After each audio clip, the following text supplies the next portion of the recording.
Hello friends, मैं हूं doctor शाहदनान और इस वीडियो में मैं आपके साथ डिस्कस करूंगा कि ज़ौफ़े बाह अगर किसी को हो गया है यानी इरेक्टाइल डिस्फंक्शन अगर किसी को हो गया है तो यूनानी पैथी में उसका principle of treatment, principle of management क्या है। क्या हमारी अप्रोच होगी एक ऐसे मरीज की जिसे ज़ौफ़े बाह है, क्या हमारी अप्रोच होगी एक ऐसे मरीज की जिसको इरेक्टाइल डिस्फंक्शन है, कैसे हम उसे ट्रीटमेंट देंगे। आमतौर से होता यह है कि यूनानी के डॉक्टर्स खास तौर से अगर कोई इस तरह का मरीज आया, ज़ौफ़े बाह का मरीज आया, अगर किसी ने कहा इरेक्टाइल डिस्फंक्शन है तो बस उठा के हाँ अच्छा लबू कबीर दे दिया, माजून मुखल्लिस देने लगी है, इस तरह की जो दवाइयां हैं वो देनी शुरू कर देते हैं, कुफ्ता कलई और ये दुनिया भर की दवाइयां। लेकिन उसका जो असल तरीका है, जो तरीका इलाज है असल, वो हमें नहीं पता। तो वो मैं इस वीडियो में आपके साथ डिस्कस करूंगा कि अगर कोई ज़ौफ़े बाह का मरीज है तो यूनानी फिजिशियन की, यूनानी डॉक्टर की क्या अप्रोच होनी चाहिए। तो जो मुझे सबसे अच्छी अप्रोच लगती है, मेरे असातिज़ा ने मुझे सिखाई, तो वो मैं आपके साथ डिस्कस करूंगा। मेरे साथ आखिर तक बने रहिएगा। दोस्तों, वीडियो शुरू करने से पहले मैं ये भी कहना चाहता हूं कि अगर आप डॉक्टर नहीं है, पेशेंट है, और पेशेंट अगर आप हैं और ये वीडियो देख रहे हैं और आपको मुझसे कंसल्टेशन लेनी है तो जो नीचे व्हाट्सएप नंबर आ रहा है इस पे व्हाट्सएप मैसेज करके आप मुझसे ऑनलाइन कंसल्टेशन ले सकते हैं और हमारी दवाइयां भी आप by post all over India कहीं पे भी मंगा सकते हैं। तो चलिए दोस्तों शुरू करते हैं। देखिए, अगर बात करें ज़ौफ़े बाह की, तो ज़ौफ़े बाह को आमतौर से क्या कहते हैं?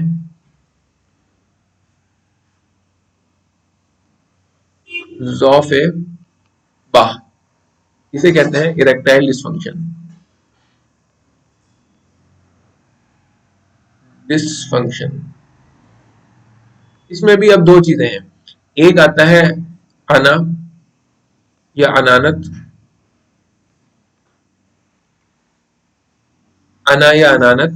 इसको, ये उस हालत को कहते हैं जब इरेक्शन बिल्कुल भी नहीं आता, जीरो इरेक्शन हो जाता है, तो उसे यूनानी के अंदर अना, आइन से होता है, ये अना या अनानत कहते हैं। और जब इरेक्शन थोड़ा बहुत आता है, पूरा नहीं आता, कंप्लीट नहीं आता, तो उस कंडीशन को हम कहते हैं इरेक्टाइल डिस्फंक्शन यानी ज़ौफ़े बाह। ठीक है। अब चलिए, बात ऐसी है कि हम कर क्या रहे हैं, हम ये कर रहे हैं यूनानी अप्रोच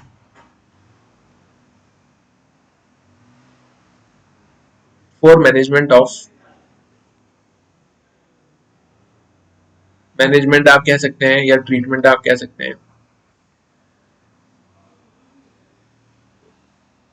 पेशेंट विद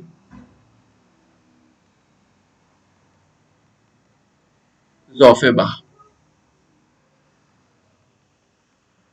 ठीक है। अब देखिए, जहां पेशेंट आया ज़ौफ़े बाह का, उसने कहा डॉक्टर साहब इरेक्शन नहीं आ रहा, और डॉक्टर साहब ने क्या पर्चा उठाया और लबू कबीर सबसे ऊपर लिखा और उसके बाद लिखा माजून मुगल्लिस 250 ग्राम और उसमें 5 ग्राम मिला दो कुफ्ता कले और सुबह शाम ये खानी शुरू कर दो, और एक रोगन जोंक दे दिया कि इसे मकामी तौर पर लोकली अप्लाई करना और इस्तेमाल करना। तो ये जो है सब करना शुरू कर दिया और ढंग से तरीका देखा ही नहीं, और मरीज जितने वो खाता रहा इतने आराम रहा, और फिर खाने के बाद वो आया कि डॉक्टर साहब दवा बंद हो गई, जहां था वहीं का वहीं हो गया और दवा से भी बहुत ज्यादा फायदा नहीं हुआ। तो ये अप्रोच ही गलत है कि ये आया और आपको किसने पढ़ा रखा है कि हाँ इसमें ज़ौफ़े बाह में या अगर इरेक्शन नहीं आ रहा तो फला फला दवाई दे दो। तो ये अप्रोच गलत है। सबसे पहला जो आपको काम करना है वो ये करना है कि आपको उसका कॉज ढूंढना है। कॉज क्या हो सकता है, क्या कॉज है, क्या सबब है ज़ौफ़े बाह होने का। अब देखिए, मैं आपको यहाँ पे एक बात बता रहा हूँ। जो कुव्वत बाह है, कुव्वत बाह मजहर है तमाम दिगर बदन की कुव्वतों का।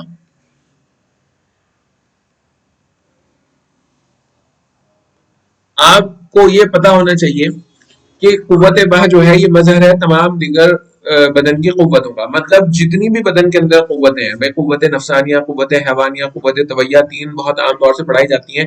तो जब ये तीनों कुव्वतें अपने पीक पर होंगी तब कुव्वत बाह भी अपने पीक पर होगी। अगर इनमें से किसी एक कुव्वत में भी दिक्कत आ गई तो फिर ये कुव्वत बाह में भी दिक्कत आ जाएगी। कहने का मकसद मेरे ये है कि अगर हार्ट, अगर ब्रेन, अगर लीवर, अगर किडनी, अगर लंग्स सही काम करते हैं तो कुव्वत बाह आपकी सही काम करेगी। अगर इनमें से एक ऑर्गन भी डिस्टर्ब हो गया, अगर आपको बहुत ज्यादा स्ट्रेस रहने लगे और माइंड आपका डिस्टर्ब हो गया, अगर आपको कोलेस्ट्रॉल आपका बढ़ गया जिसकी वजह से कार्डियोवास्कुलर डिजीजेज हो गई, अगर आपको कोई लीवर के अंदर फैटी लीवर होने शुरू हो गया, या कोई किडनी में प्रॉब्लम हो गई या कोई लंग्स में प्रॉब्लम हो गई, इन वाइटल ऑर्गन्स में अगर कोई प्रॉब्लम होनी शुरू हो गई तो उसका डायरेक्ट असर आपकी कुव्वत बाह पर यानी सेक्सुअल एनर्जी पर पड़ने लगेगा।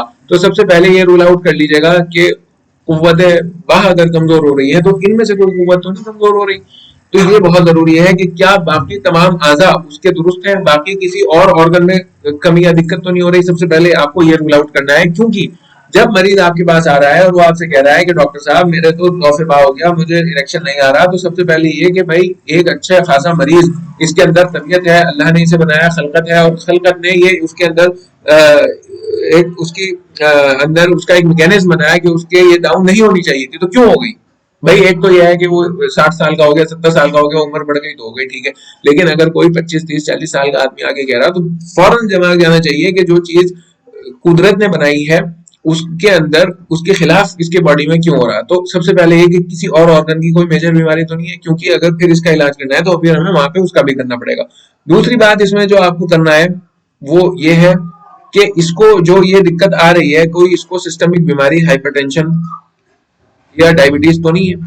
अब ज्यादातर क्या है, पेशेंट आगे कह रहा कि डॉक्टर साहब बिल्कुल भी मुझे ना तो कोई ख्वाहिश होती सेक्स की और ना ही मेरा इरेक्शन आता, और डॉक्टर साहब कह रहे हैं अच्छा ठीक है तो बस तुम ये खाओ लबू कबीर, और या डॉक्टर साहब कह रहे हैं ठीक है माजून सालब तुम्हें खाना है 5 5 ग्राम। उसकी उनके दिमाग में ये बात आई नहीं कि इसकी डायबिटीज और मैं ब्लड प्रेशर भी चेक करवा लूं, क्योंकि हाइपरटेंशन जब बहुत समय तक रहेगा और अननोटिस्ड हाइपरटेंशन अगर है तो वो जो नसें हैं, जो ब्लड वेसल्स हैं, उनको सख्त कर देगा, ब्लड फ्लो को कम करवा देगा पीनस की। इसी तरह डायबिटीज में भी होगा कि वहां पर डायबिटीज के सीधा सीधा डायबिटीज का मतलब यह है, जितने भी डायबिटीज के मरीज हैं ज्यादातर को ये इरेक्टाइल डिसफंक्शन की बीमारी होती है।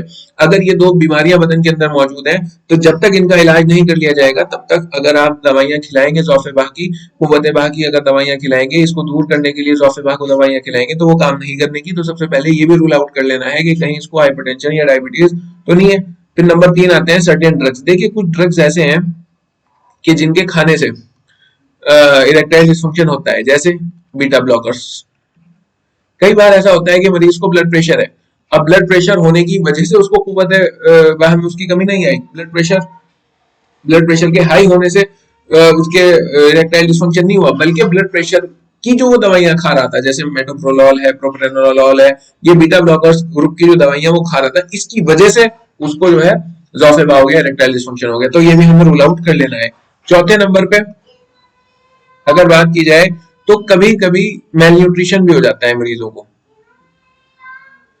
मेल न्यूट्रिशन का मतलब यहाँ पे अगर मैं बात करूं कभी कभी हकीकी मेल न्यूट्रिशन के वो ढंग से ग़िज़ाएं खा ही नहीं रहा था, उसे हम अगले उसमें भी कवर कर लेंगे। लेकिन यहाँ आप मान लीजिए कि इसको पॉइंट को एक्सप्लेन मैं ऐसे करता हूँ कि कभी कभी डेफिशिएंसी हो जाती है सर्टेन प्रोटीन्स की, डेफिशिएंसी ऑफ सर्टेन प्रोटीन्स।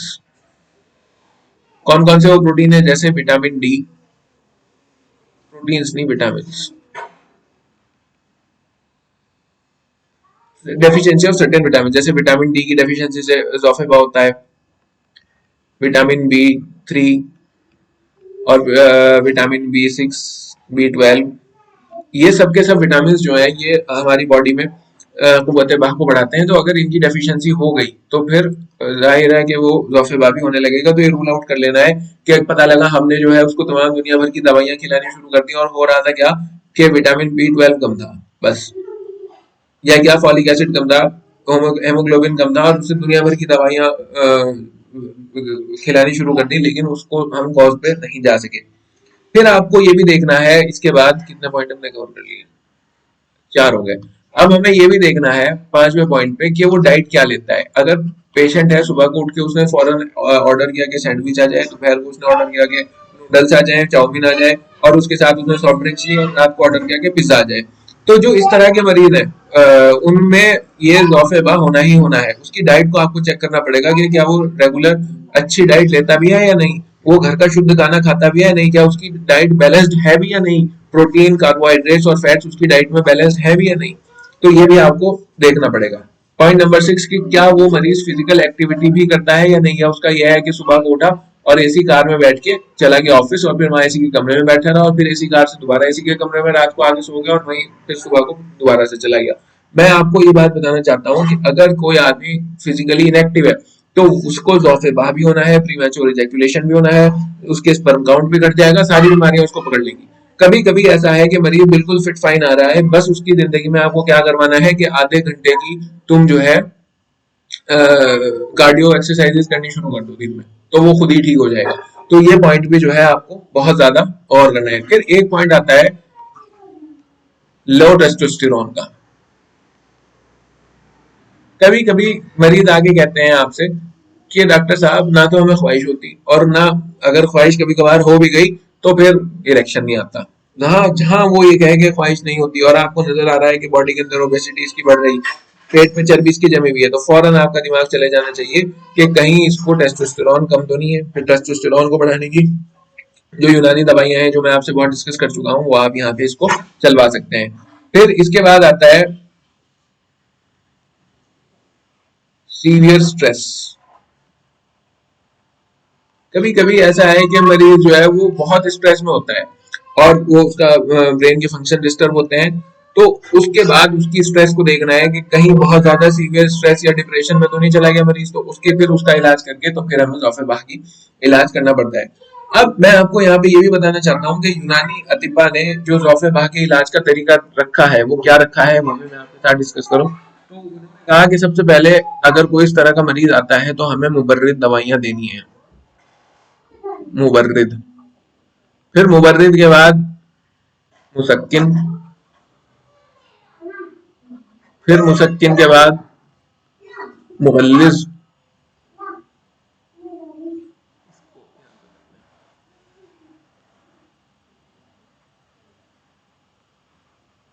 मुगल्लिज, फिर मुगल्लिज के बाद मुकव्वी और फिर मुकव्वी के बाद मुहर्रिक।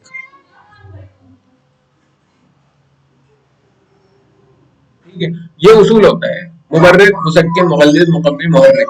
अब हम क्या करेंगे ज़ौफ़े-बाह के मरीज में सीधा फौरन आकर करा जैसी हमने दवाइयां देनी शुरू कर दी या हमने जो है केचुए जैसी दवाइयां देनी शुरू कर दी जो डायरेक्ट मुहर्रिक है, क्योंकि मरीज को एकदम से आराम चाहिए। डायरेक्ट मुहर्रिक देने से फौरी तौर पे वो काम कर जाएंगी, लेकिन ये कोई इलाज का तरीका नहीं है। तो फिलहाल मॉडर्न पैथी में भी इतना लंबा मरीज नहीं है, तो मुबर्रिद और मुसक्किन अगर खत्म भी कर दिया जाए तो हमें इलाज इसका ऐसे करना है कि मरीज को पहले मुगल्लिज दवाइयां देनी है, फिर मुकव्वी दवाइयां देनी है, फिर मुहर्रिक दवाइयां देनी है। मुकव्वी में जो दवाइयां आती हैं वो जैसे कि मुकव्वी की अगर बात की जाए तो कुचला है, फौलाद है, समुल्फार है, तो ये दवाइयां इनके कुश्ते आते हैं, तो ये मुकव्वी है। मुहर्रिक में जैसे आकर करा है, अर्थवॉर्म है, ये मुहर्रिक दवाइयां हैं। ठीक है, ये सबसे आखिर में दी जाएंगी और हम इससे शुरू करते हैं। मुगल्लिज में अगर बात की जाए ताल मखाना है, ये सब मैं पहले आपको बता चुका हूँ, सतावर है, इस तरह की दवाइयां जो है वो मुगल्लिद हैं। और बाकी फिर तो जब आप फिर उसके हिसाब से मुरक्कब दवाइयों को भी आइडेंटिफाई कर सकते हैं। कहने का ये वीडियो बनाने का मेरा मकसद यही था कि अगर आपके पास कोई ज़ौफ़े-बाह का मरीज आए तो इसका ये मतलब नहीं है कि अच्छा ज़ौफ़े-बाह का मरीज आया और सीधा इसे जो है फौरन लघु कबीर और मुगल्लिद देना शुरू कर दिया, या इस तरह की जो आपने सुन रखी है रट रखी है। आपको इसके लिए जरूरी यह है कि पहले उसका कॉज ढूंढे। यूनानी में और भी बहुत सारे कॉज हैं। एक कॉज ये भी है, मैं बता दूं, हालांकि इस वीडियो का वो मौजू नहीं था, कि तर्क जिमा भी ज़ौफ़े-बाह का सबब है। अगर कोई आदमी सेक्सुअली बहुत ज्यादा एक्टिव नहीं है तो वो भी उसको भी इरेक्टाइल डिसफंक्शन होने लगेगा। खैर ये यूनानी की फिर गहरी और लंबी बातें हो जाएंगी, लेकिन क्लिनिकल पॉइंट ऑफ व्यू से आपको ये सब चीजें देखनी पड़ेंगी। अगर कोई मरीज आएगा, सबसे पहली बात यही है कि अगर इसे ज़ौफ़े-बाह हो रहा है तो किसी और ऑर्गन में कमी तो नहीं आ रही, इसको जो है कोई कार्डियोवास्कुलर डिजीज तो नहीं हो रही, इसको कोई ब्रेन में तो नहीं डिजीज है, इसकी कोई लीवर तो नहीं खराब है, फैटी लीवर तो नहीं है, डायबिटीज या हाइपरटेंशन तो नहीं है, कोई इस तरह के ड्रग्स तो नहीं खा रहा बीटा ब्लॉकर जैसे, और कोई इसके अंदर विटामिन की डिफिशियंसी तो नहीं है, डाइट ये कैसी लेता है, फिजिकल एक्टिविटीज की कैसी है, लो टेस्टोस्टेरोन तो नहीं है। लो टेस्टोस्टेरोन की सबसे बड़ी अलामत ये है कि वो डिप्रेशन में भी होगा, उसकी बॉडी पे फैट भी ज्यादा होगा, खास तौर से उसके एब्डोमेन पे फैट होगा, और वो ये कहेगा आगे कि डॉक्टर साहब सेक्स का मन नहीं करता, और सीवियर स्ट्रेस में तो नहीं है कहीं वो मरीज। तो ये सारे के सारे फैक्टर्स जो हैं ये कॉज होते हैं ज़ौफ़े-बाह का। अगर एक बार आपको कॉज पता लगा तो दवा के साथ साथ कॉज को दूर करना बहुत जरूरी है, क्योंकि अगर मान लीजिए उसको डायबिटीज है और आप उसे कोई मीठी दवाई खिलाते जा रहे हैं माजून मुगल्लिस खिलाता जा रहा है, तो डायबिटीज उसकी और बढ़ती जा रही। हो सकता है कि माजून मुगल्लिस के उस टाइम खाने से उसे कुछ दिन आराम आ जाए, लेकिन क्योंकि वो तो डायबिटीज की वजह से ज़ौफ़े-बाह था, तो वो कभी ठीक नहीं हो पाएगा, और ये कोई अच्छी अप्रोच नहीं है। फिर मैंने आपको बताया कि यूनानी अतिब्बा ने मुबर्रिद, मुसक्किन, मुगल्लिस, मुकव्वी, मुहर्रिक दवाएं इस सीक्वेंस में इसका इलाज करने की तलकीन की है। लेकिन मुबर्रिद और मुसक्किन चलिए खत्म कर दीजिए, मुगल्लिस, मुकव्वी और मुहर्रिक दवाइयों का इस्तेमाल करना आपको बिल्कुल आना चाहिए, और यही इसका सही तरीका इलाज है। बाकी मैं आपसे ये भी कहना चाहता हूँ यहाँ पर कि अगर आप यूनानी फिजिशियन हैं और यूनानी पैथी में सीखना चाहते हैं, प्रैक्टिस करना, क्लिनिकल कंसेप्ट सीखना चाहते हैं, तो एक कोर्स हम लोगों ने शुरू किया है, उसकी वीडियो चैनल पे मेरे मौजूद है, आप देख सकते हैं। 15 जनवरी से वो शुरू होगा, और उसमें मैं आपको यूनानी के बेसिक से लेकर एडवांस लेवल तक सब ज्यादातर चीजें जो मुझे लगता है जरूरी है, वो मैंने ही डिजाइन किया है, वो सब मैं आपको पढ़ाऊंगा। और उसको ज्वाइन करने से आपकी यूनानी क्लिनिकल प्रैक्टिस अच्छी हो सकती है, यूनानी के जो कंसेप्ट हैं वो आप समझ सकते हैं, और देख सकते हैं कि कैसे आप अच्छी प्रैक्टिस कर सकते हैं। और जाहिर है, मैं ये बात बार बार कहता हूँ, मेरी वीडियोस ज्यादातर ये यूनानी प्रैक्टिशनर्स के लिए होती है, कि अगर यूनानी प्रैक्टिशनर हो और आप चाहते हो कि आप अपने क्लिनिक से थार या फॉर्च्यूनर ले लो, तो वो तब तक नहीं ले पाएंगे जब तक आपके क्लिनिक पर फॉर्च्यूनर और थार में बैठने वाले मरीज नहीं आनेंगे, और वो जब तक नहीं आ पाएंगे जब तक आप यूनानी प्रैक्टिस नहीं करते होंगे। अगर आप यूएमएस करने के बाद पैरासीटामोल और एमोक्सिसिलिन देते हो, तो फिर तो वो तो सब देते हैं, आपकी कोई स्पेशलिटी नहीं होने की, आपका नाम नहीं बन सकता। तो एक यूनानी प्रैक्टिशनर को यूनानी पैथी का जानना बहुत जरूरी है। बाकी आप इस बारे में क्या सोचते हैं मुझे कमेंट करके जरूर बताइएगा, और अपना बहुत ख्याल रखिएगा। मिलते हैं नेक्स्ट वीडियो में, तब तक के लिए बाय।